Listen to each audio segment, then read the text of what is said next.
ये सितम ही तो है साहब, हम ट्रेनों के फर्स्ट क्लास में सफ़र करते हैं, हम चेहरे से मुसलमान नहीं लगते। हमारे मोबाइल पर फ़ोन आता है और हम जब जवाब में वालेकुम अस्सलाम कहते हैं तो आसपास की सवारियों के चेहरों के एक्सप्रेशंस बताते हैं कि ये सितम ही तो है साहब। बहुत बदला है वक्त, बहुत बदला है वक्त। हम बोर्डिंग पास लेकर के सिक्योरिटी चेक में खड़े होते हैं तो हमारा नाम पढ़ने के बाद सिक्योरिटी इंचार्ज की उंगलियों का दबाव बताता है कि मुल्क के हालात बहुत बदले हैं। आंख मिलाना पड़ेगा इस हालात से, लड़ना पड़ेगा, बोलना पड़ेगा, क्योंकि मायूसी कुफ्र है। हेलो मैं दानिश। वीडियो की शुरुआत में इमरान प्रतापगढ़ी साहब की एक नज्म की छोटी सी क्लिप देखी, छोटी सी झलक देखी। मैं चाहता हूँ इस कड़वे सच को जरूर सुना जाए। जिस तरीके से इमरान प्रतापगढ़ी साहब के ऊपर एक इल्जाम लगता ये है कि आप शायरी नहीं करते हो, आप इनकलाबी लोगों के अंदर जुनून पैदा करते हो, जोश पैदा करते हो। आपकी शायरी किसी अदब में नहीं लिखी जाएगी, किसी किताब में नहीं लिखी जाएगी। लेकिन फिर भी इमरान साहब ये कहते हैं कि मैं जानता हूँ कि मुझे अदब में नहीं जगह दी जाएगी, मुझे किताबों में नहीं पढ़ाया जाएगा। कौन सी वो शायरी है आज के इस वीडियो में देखने वाले हैं।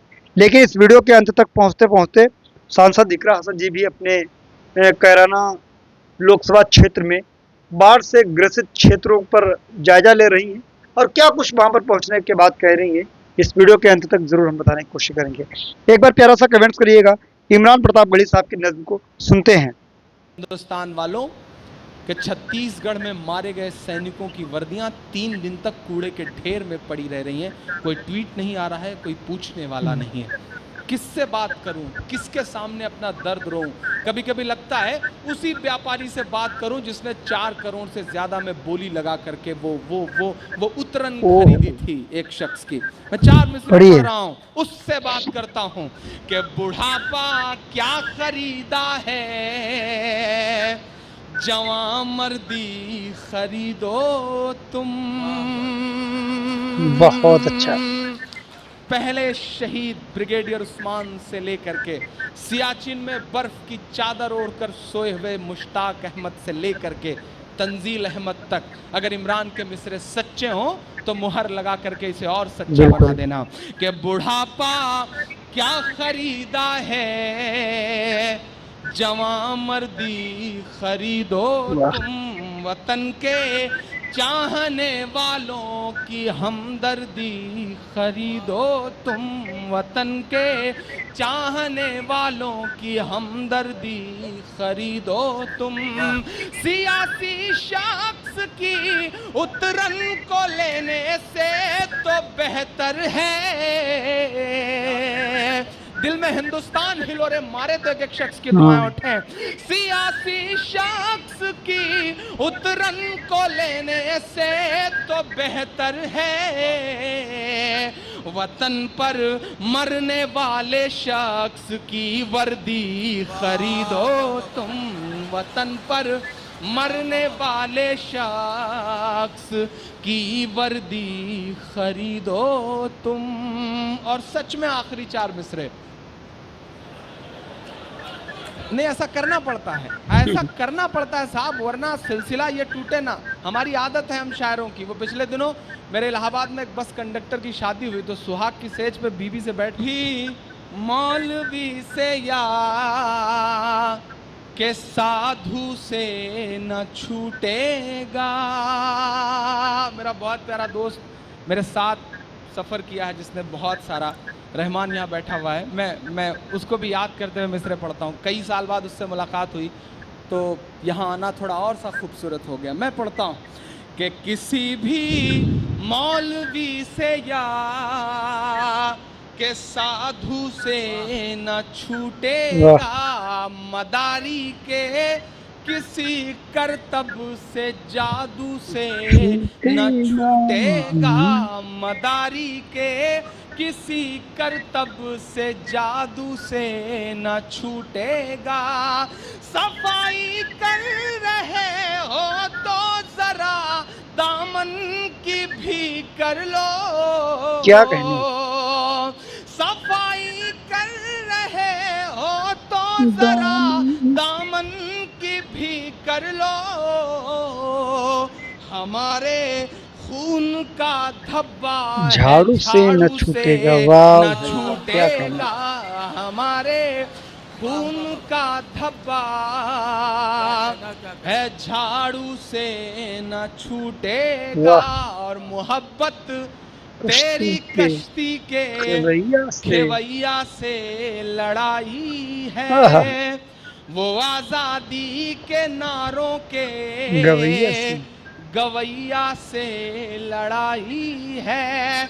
हमारे मुल्क की गद्दी पे ये जो कंस बैठे हैं, इन्हीं कंसों की कलयुग के कन्हैया से लड़ाई। वाह भाई वाह।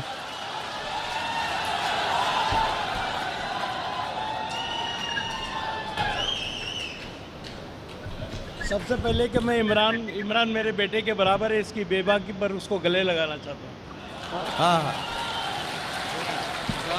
इनमें बड़ी बेबाकी है, और मैं एक बात कहना चाहता हूँ कि मैं दुआ करता हूँ कि हर घर में एक ऐसा बेबाक बेटा पैदा हो।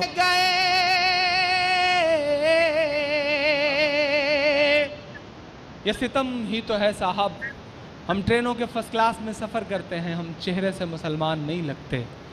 हमारे मोबाइल पर फ़ोन आता है और हम जब जवाब में वालेकुम अस्सलाम कहते हैं तो आसपास की सवारियों के चेहरों के एक्सप्रेशंस बताते हैं कि ये सितम ही तो है साहब। बहुत बदला है वक्त, बहुत बदला है वक्त। हम बोर्डिंग पास लेकर के सिक्योरिटी चेक में खड़े होते हैं तो हमारा नाम पढ़ने के बाद सिक्योरिटी इंचार्ज की उंगलियों का दबाव बताता है कि मुल्क के हालात बहुत बदले हैं।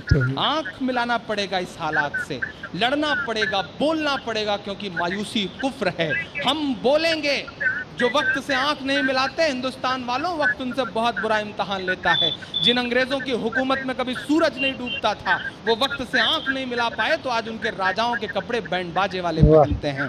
वक्त से आंख मिलाइए, लड़िए, बोलना पड़ेगा कि हम तो फारस अरब से भी आए नहीं, तेरे अपने हैं हम तो पराए नहीं। इस तरह से सितम हम पे ढाए गए, इस तरह से सितम हम पे ढाए गए। मुद्दतें हो मुस्कुराए नहीं, मुद्दतें हो गई मुस्कुराए नहीं।